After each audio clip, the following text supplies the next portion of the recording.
All right, guys, it's 7 o'clock or a minute or two after 7 on Wednesday. We are a day later. I was up in Nashville yesterday, and my guest, Ethan Barr, number 42, coming out of Flower Mound, Dallas area. Ethan, thank you for making some time for us this evening. How's your day going? Going good. It's been a busy day, but it's been a good day. So I'm just glad to be here and get to talk to you. Well, it's very rare we get to talk to players who are on the current team. In fact, you might be the first one we've had on the current team, Team 3. We've had guys, Ben Bresnahan was on a few months ago. We've had guys who played in the 50s all the way up to current team right now. So we Awesome. really appreciate you making some time. I know it's a busy time of the year and the season's just around the corner. Take us inside McGugin for a minute. What's going on with the team these couple of days? I know we have media day yesterday, but right now in the mid to late July, what's going on within McGugin for you guys? Yeah. So Tuesday, Thursdays, we have some like team workouts in the morning, which kind of consist of just 7-on-7 individual drills with the coaches, things like that. Then we have our lift every day. So yeah, our Monday, Tuesday, and then Thursday, Friday. Today was kind of our recovery day with the team meeting with Coach Lee. So that's kind of how that's been going. We had a linebacker meeting this afternoon. So all the positions have been kind of getting their individual meetings going, which we've had all throughout the summer. And then pretty much all summer, we've also been meeting as players, watching film, things like that. And then also doing some walkthroughs with the offense or just by ourselves as a defense. So it's been good. And we've got a lot of work in the summer. So Not knowing the current NCAA rules, and I'm not going to put you on the spot, but are some of these meetings player-led meetings versus coaches meetings? Are there regulations where they have to be just player meetings, or is this something that's part of the culture of what Coach Lee and you guys have created? yeah, so all summer we've mainly had just like player ran meetings.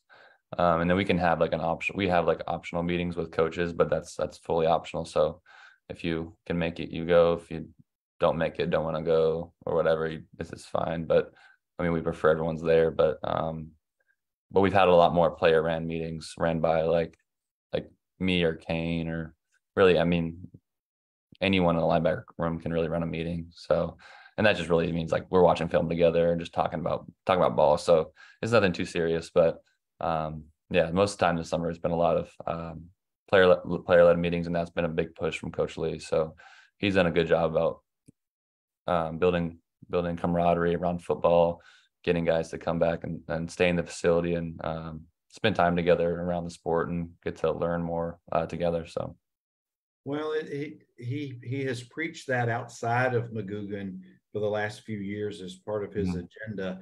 And as a side note, I got to meet Kane yesterday. He was in that alumni. There was I think it's about 8 former football players who got to speak to the upperclassmen. That was such a great event. I hope they do more of those as the year goes on. But the environment that Coach, it seems that he is building or is continuing to build, is that he's putting the program in the hands of the players. yeah. And not to get too deep into the woods with that, but Ethan, kind of explain, what does that mean that the team is in the hands? That's my term. You can use the proper term. What does it mean that the team is in the hands of the players? Yeah, he's definitely been entrusting us a lot more with responsibility in terms of getting things going by ourselves. I think before he was kind of able to really trust us, and before we really knew what he expected of us, it was more the coaches driving a lot of the things. And now it's been able to kind of turn that off, and he's just been like, you got it. And that's kind of built leadership across our whole team, especially on the defense. So that's kind of what that looks like for us. We have different levels of leaders. We have like the captains, like team leaders, unit leaders, group leaders, and like kind of some mentor people to some of the younger guys. So he's really been building like kind of levels to leadership. And that doesn't like make you stay in a level, but it kind of puts a role to where you stand in the program. It allows you to say, okay, like maybe build some confidence within each person and like and let them know that they are a leader and that they do have an impact on other people. And like the most important thing with Coach Lee is just that we share like our process and that we have the things that we do with other people, and especially the young guys. And so that's been really good. And I think the young guys have been able to pick up so much more this summer than I think I've seen in the past, because the leaders on the team and the older guys have been able to pass down so much, and because we've been spending so much time together. You know, when you were recruited, I want to say, weren't you part of the Coach Mason's last class, or Yeah. that last year? Mm-hmm. That's always a tough thing for the players who are just getting there, and you're only there for a short period of time while the coach or the coaching staff that brought you in. What got you to stay? We're very thankful that you stayed, but what got you to stay? And now that you've bought into Coach Lee's program and you're one of the leaders on the team. Yeah, I committed I feel like I committed to the university and the people that were here within the program. So I felt like I couldn't leave, and I really wanted to build something at Vanderbilt. And I know it can be done, and I know it will be done. So that's really why I wanted to stay. And then when Coach Lee got here, the messaging that he gave to us was very direct and very honest, and really showed that he cared about each individual, and that he came back for us, because he was once here, and he knows how Vanderbilt has been in the past. So he came back for us to change that and flip the script. So I kind of bought into that. Not kind of, I fully bought into that. And I think so many others did as well that kept them here. So that was really the reason why I stayed. And I wanted to get a degree from Vanderbilt as well. Well, it certainly has shown from a team chemistry and unity and I don't know all the statistics, but it appears that the team 3 had the least number of kids go into the transfer portal. And from an outsider's perspective, that just shows team unity. That just shows there's chemistry there. Am I reading any of that right? Is that part of the thought process inside McGugin?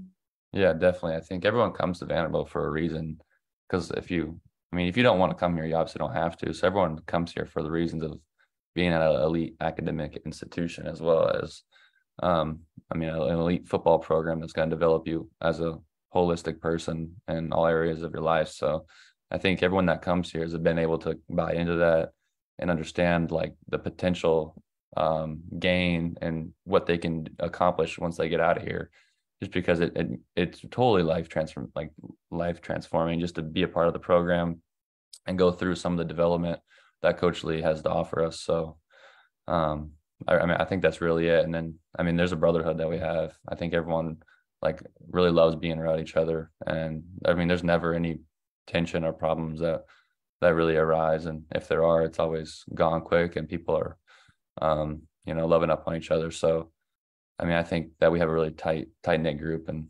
it's definitely shown, and it shows in that respect that you're talking about with the transfer portal. So, well, Ethan, we got a ball hawk from the 70s who's now a very successful attorney in Huntsville, Alabama, Kenny Cole, season ticket holder. You'll see him this fall. All right. Looking forward to it. He was there in Hawaii. He wants to know, what does it mean when you were referring to when you said Coach Lee was so direct? What was Coach doing to impact you and your teammates to buy in and believe in that?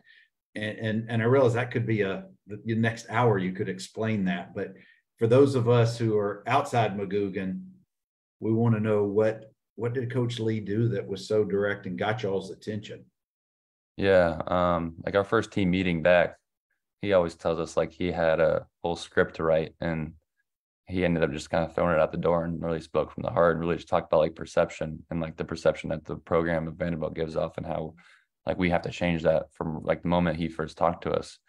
And from there on, he's always told us like why he came back for us. Like I had said, like it was never, that was never a question like why he came here. It's not to come here and then move on to go somewhere else. Like he told us like, I'm here to stay here and be here as long as I possibly can be. And then his consistent messaging, like whenever he first got here, it was every single day we would meet with Coach Lee, and he would present to us his values that he was bringing to the program before we built the things like our covenants and a VUFB warrior and all those kind of things that are part of like our identity now.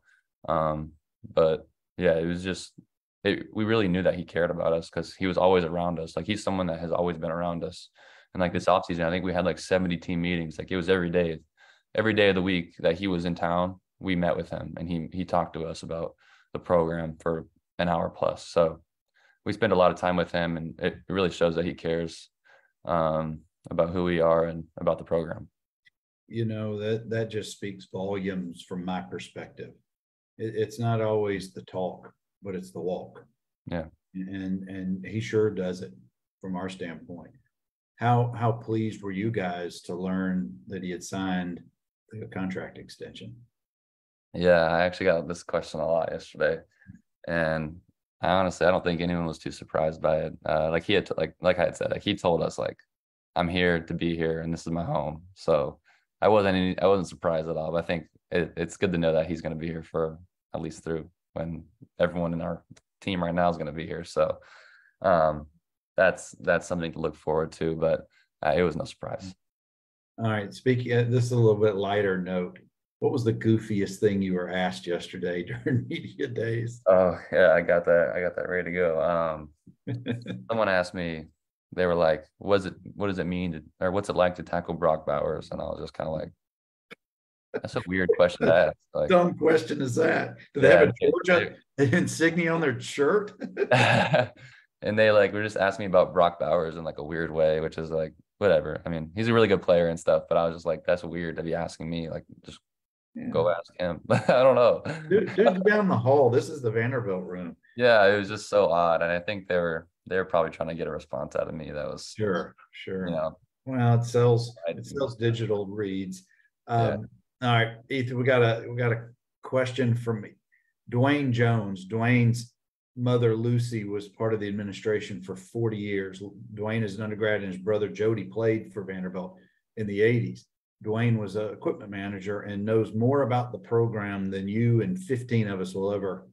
He's just a diehard black and gold. He wants to know from a player perspective, what's being built facility-wise that you guys will be able to use this fall? This photo was taken this week. You guys have seen it all over social media. I just kind of copped it. Clearly, it's we're not going to have a complete stadium, but what will you guys be able to use? Hopefully, when camp rolls around or during the season, or do you even know at this point? Honestly, this is the first time I've seen this side of the end zone over here. So like looking like that. So I don't really know too much.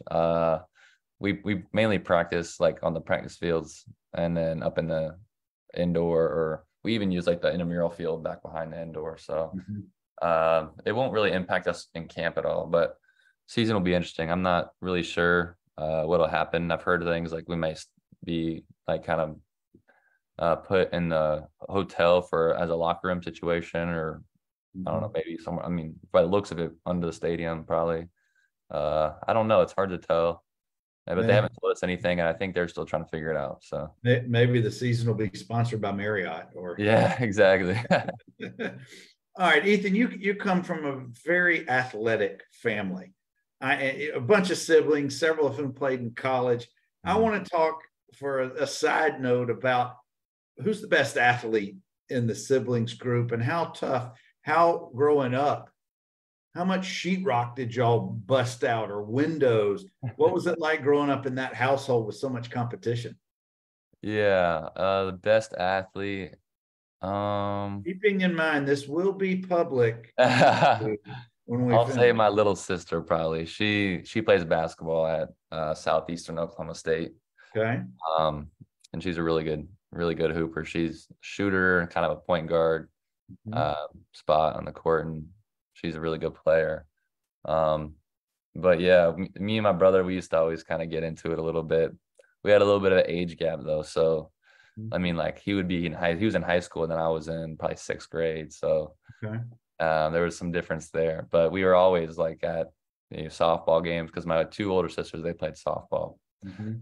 When my directly older sister, which is the middle child, she went and played at East Central University. My brother played football at University of North Texas, and then my oldest sister, she played softball in high school, then decided to stop playing when she got done. But I mean, it was constant go. I remember like most of my childhood is remembered at like the softball field, at the playground, like things like that. So we were always busy attending games and everything.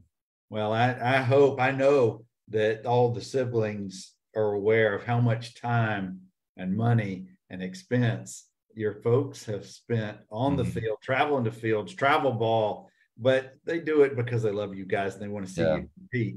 Are they going to is your family going to be coming to Nashville this fall? Any of the away games? Hmm.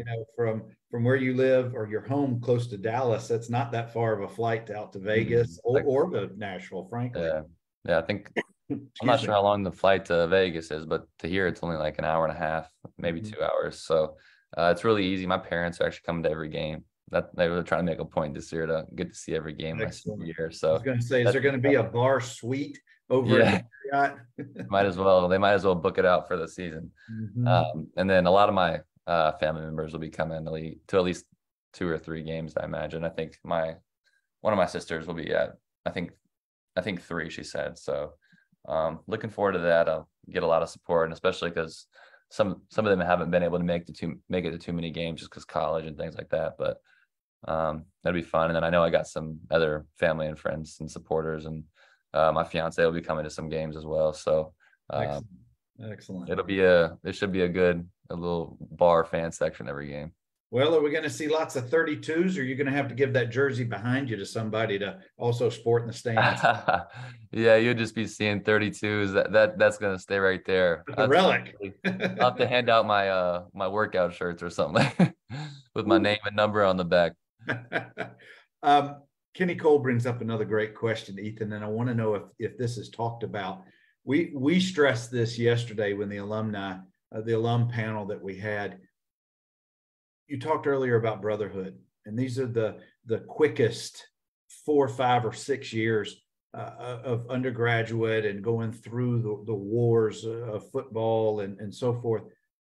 And these, I hope this is percolating in as you get older in your studies and in your career at Vanderbilt. These are the guys who are going to be your friends for the next 40, 50, 60 years. And whether you're best friends with them now or you're just casual friends, you've all gone through the wars together. So here's my question. Mm. Does that kind of thought ever percolate with you or any of your close buddies that, y'all are going to be your own network? And whatever line of work, whether you go play professional ball or you go professional in some other line of work, you guys are all going to have these shared memories and you're going to lean on each other professionally, personally. Does that ever, are you guys too caught up in this moment, or is this just an old guy sharing a look back of his own life, or a little bit of both? Yeah, that's something that we actually talk about all the time. Something that I think me and Ken talked about today. We do the same internship, and he's my roommate. So yeah, me and Ken Seals are very close, and along with Wilson Long, he's also my roommate. We've been roommates for 2 years now. So yeah, we talk about it all the time. How like we kind of just mentioned like, oh yeah, when we're grilling when we get older, and I mean all this kind of stuff. Like we'll be uncles to each other's kids, those kind of things. Um, yeah, we definitely all talk about that a lot. I I didn't mean, get a I chance to mean, we talk have to so him many. yesterday, but is Ken going to keep this Sasquatch facial hair thing going? Yeah, it was funny. So before he decided to do that, I mean, he was clean cut and had, I mean, I'm sure you saw him before. And then like a year ago or whatever, he decided to grow his hair out, and he was just talking today as well about getting a haircut. He's like, he saw his headshot because they sent us our headshots today, and he was like, "Do I look like this?" And I'm like, "Yeah, you look like that. Your hair's long." So He could go the Ryan Fitzpatrick look with yeah, he could. the full deal. Yeah, I doubt he would do that, but he Yeah. definitely could. He's got a thick beard, so Well, I don't know how many Texas guys you can have in one roommate right. situation, but that's, I'm sure you guys have a lot of fun, guys. I'm talking with number 32 linebacker Ethan Barr. Ethan's on team 3. He's a senior this year, 4th year. Ethan, have you given thought, or maybe you don't want to talk about it? Are you gonna will this be your final season, or do you know yet from a study standpoint, from a professional football preparation standpoint? Have you gotten your head wrapped around that yet? Yeah, I've been thinking about it a lot. I graduate in December, so I try to graduate early just to kind of free myself up in terms if I wanted to move on to try the NFL after this. And I mean, no decision will probably be made until after the season, but that's definitely an option that I really hope happens. Just because I think I'm ready. I'm ready to kind of do that. But if time says no, then I'm definitely okay with staying, and do another year. But yeah, we'll just kind of see what happens and see how the season goes, and hopefully stay healthy. So good answer. We're not putting you on the spot here today. We're just kind of peeking inside, see if you had something percolating of what's going on with you. What is it about being a Vanderbilt student athlete that gives you the most pride right now, whether you're on campus or out in the community or home back in Texas? Yeah, I think just the improvement that we all are experiencing within the athletics department, the football program, and everything. I think we put in so much time and effort into what we do. School obviously demands so much time, and so does football, and both have been increasing, honestly, as I've gotten older. So my days are pretty packed with either. So just to know that we're building into something that's special and that's meaningful, I would say probably is that. And it brings me a lot of pride to be a part of this and be able to build something at Vanderbilt that I think will sustain over a long period of time. So yeah, I mean, I'm so happy I chose Vanderbilt. At the end of the day, like, I didn't really know what I was doing. I think when I decided, I kind of just went with Vanderbilt because obviously the school, the degree, the SEC, and the city. That's like kind of what Coach Mason had preached upon, and also the bond that and the guys that I had met on my visit. Like, those are really the reasons. But yeah, when I flipped, I was kind of like in between on it still. I don't know. And I was ready, and I was excited to be at Vanderbilt. But now that I'm here and I've experienced so much and I know that I've grown in so many ways, I know it's the right decision that I made, and it's going to mean so much to me down the road. Is it fair to say that what Coach Lee has put in place has cemented your decision at being the right one? Yeah, definitely. I mean, I'm really happy that he's the one that got the job and he's the one that's here. And I think, like, he's had a huge impact on my life, and just the things that I've been able to learn from him and the things that he's implemented for everybody to be able to grow and become a better person and better football player. So yeah. What other schools? I know you said you had flipped or you had committed to another school, but what other schools were you really seriously considering during the recruiting process? Yeah, so I flipped from Tulane, and I went and visited all the schools except for Air Force that I got offers from. I visited Louisiana Monroe and Tulsa, and those were the only like 4 offers or whatever that I had until I got Vanderbilt. So once I got Vanderbilt, I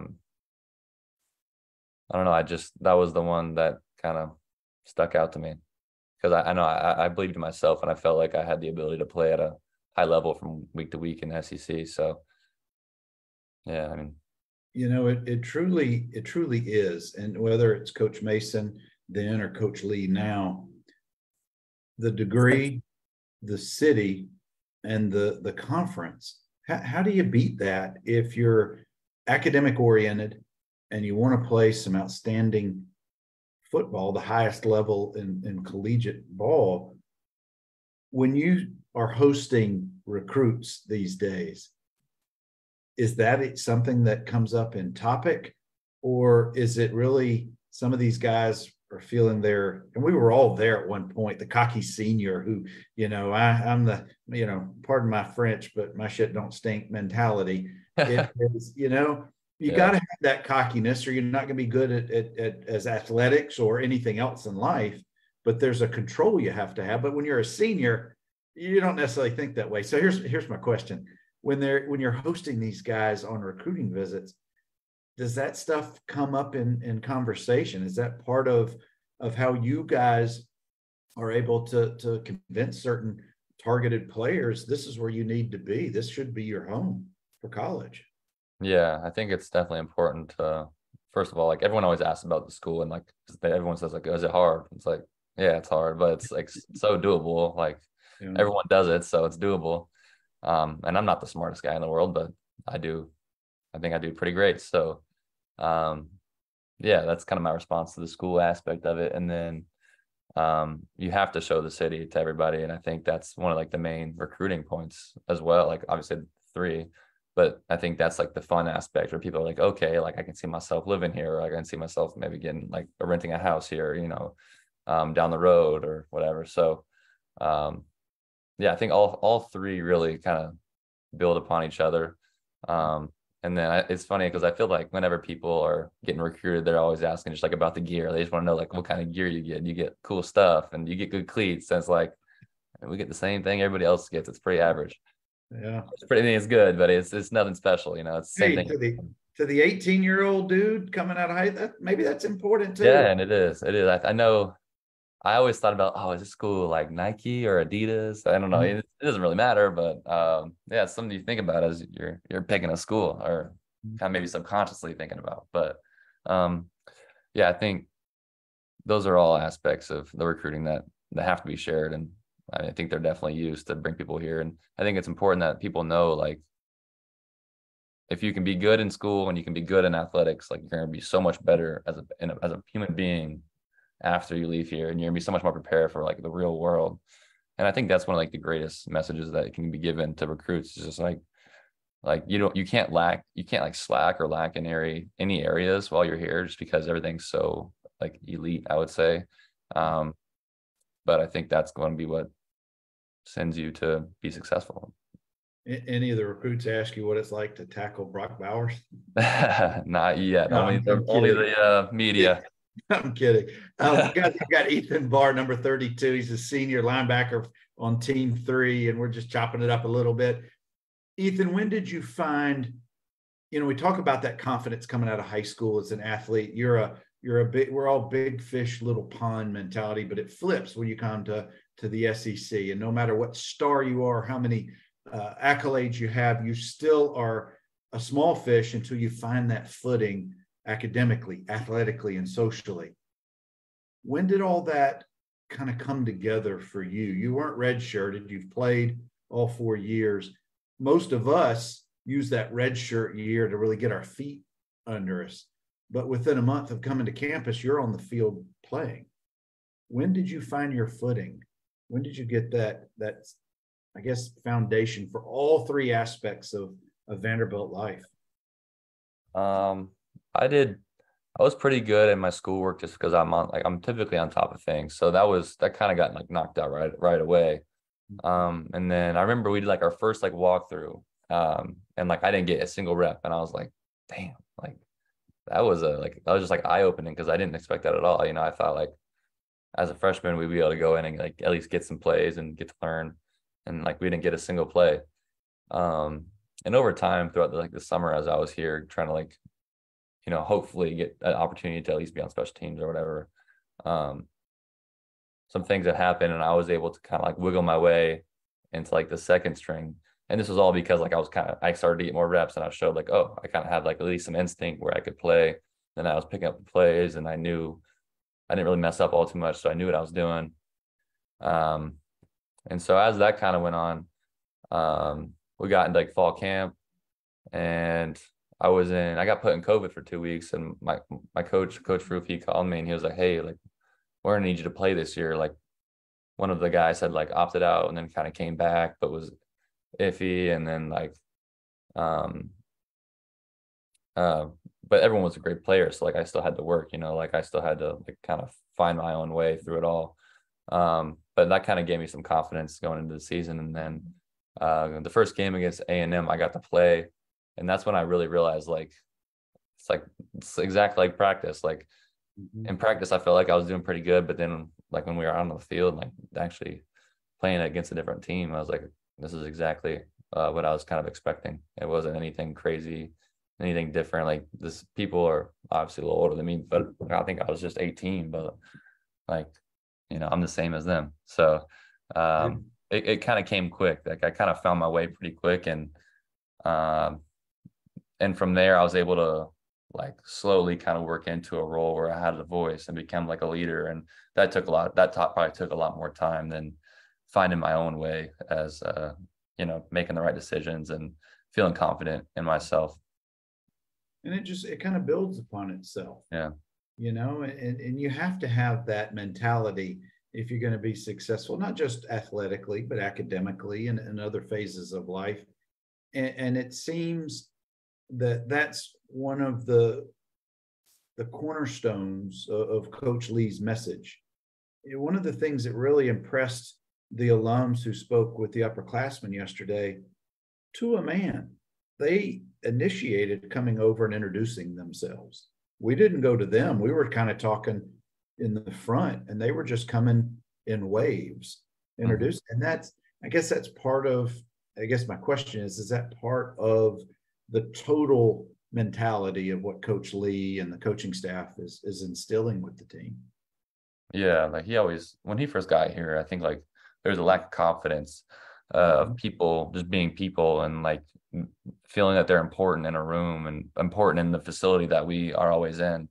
And so he would kind of just say, like, whenever there's somebody in the facility that you don't know or someone that I'm talking to, like, I want you to interrupt and go talk to them and like at least introduce yourself and like be respectful, but like you should make yourself known.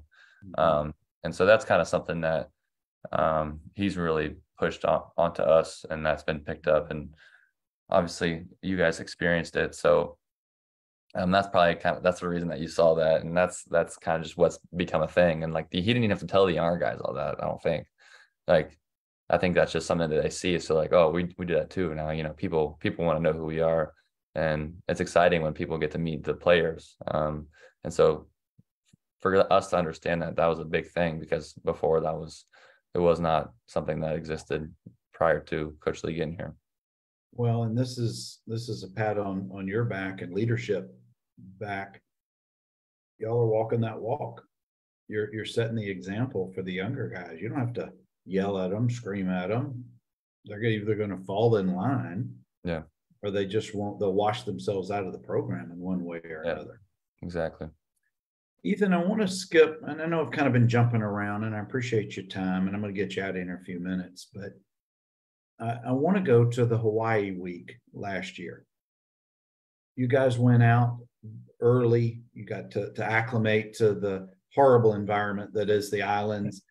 It was such a tough week for you guys. I know it was rough, but you guys did not just practice and prepare for a game that you guys played so well, but you did a bunch of community service, and you did some projects in the community that frankly, not a lot of programs are going to do stuff like that. But I know that was important to the mission and to Coach Lee's program. Can you kind of share a little bit about what it meant to the players? You guys were getting your hands dirty. You were out doing stuff. Explain a little bit of what you did and how was it impactful?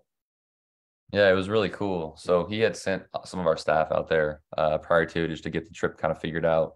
So they had gotten this set up just because they knew how important Hawaii, how important the land is to people who are native to Hawaii, and how much they use the land there to live off of, considering they're an island and secluded in the middle of the ocean. So when we got to the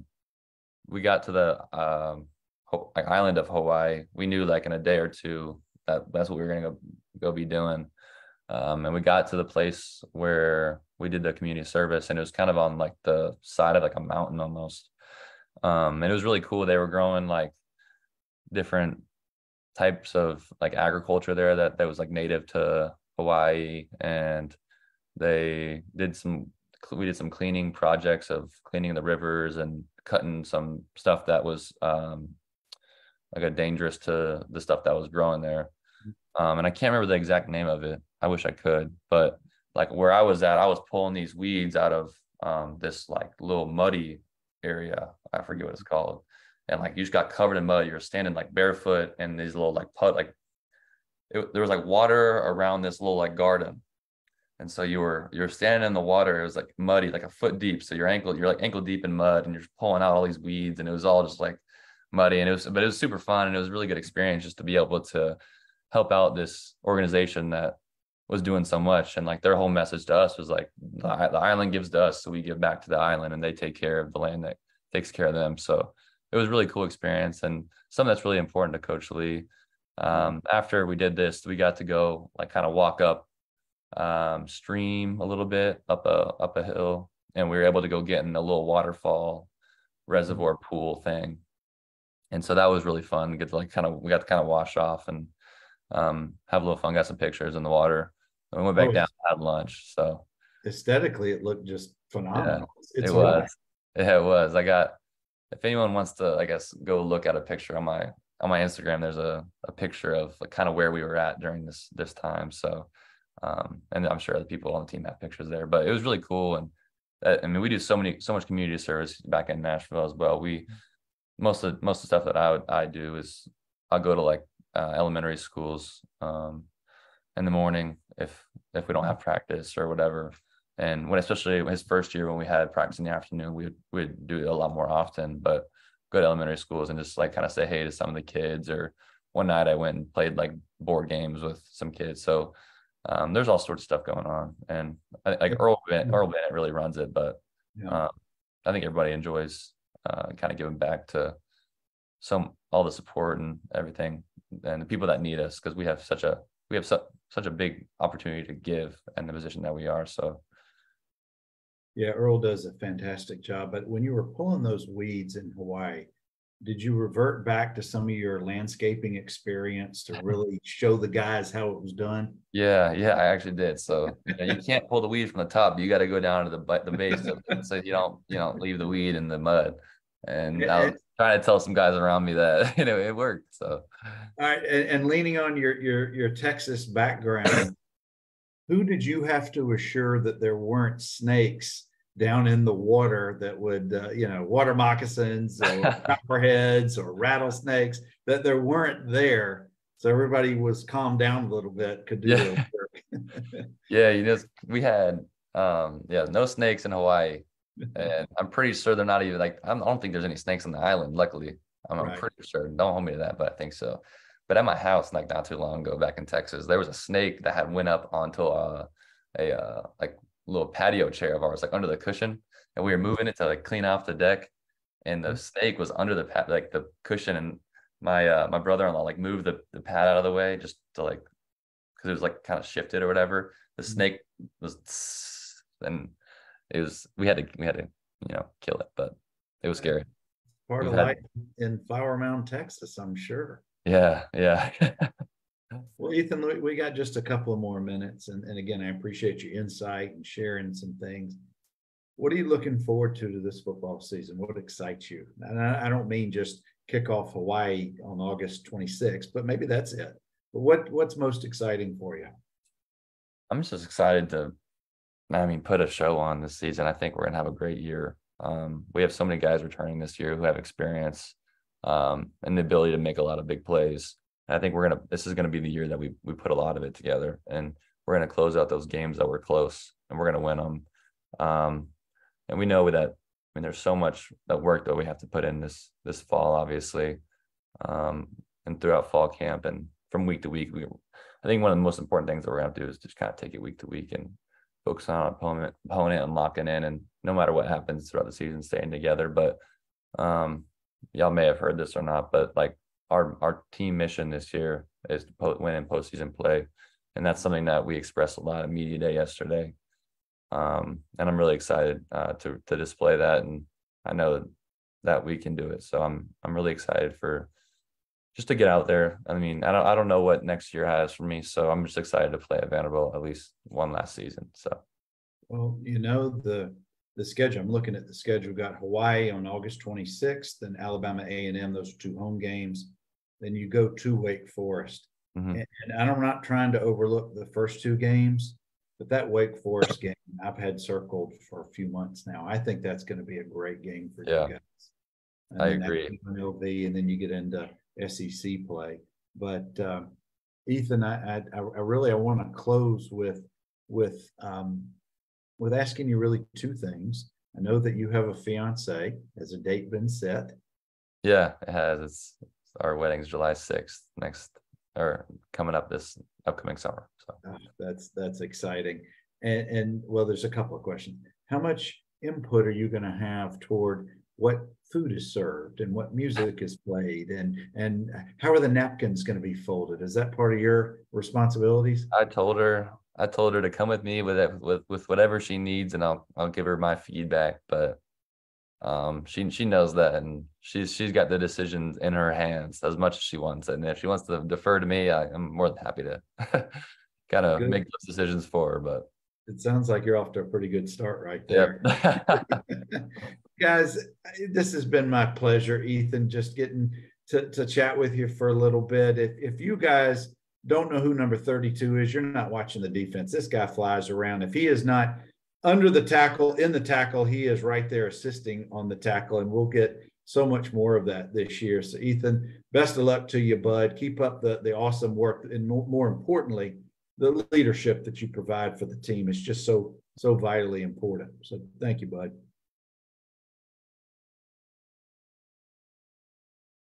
Did I lose you? Did I freeze or did you freeze?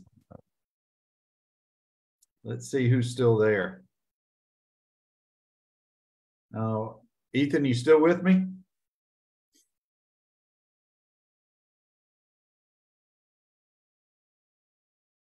Ethan?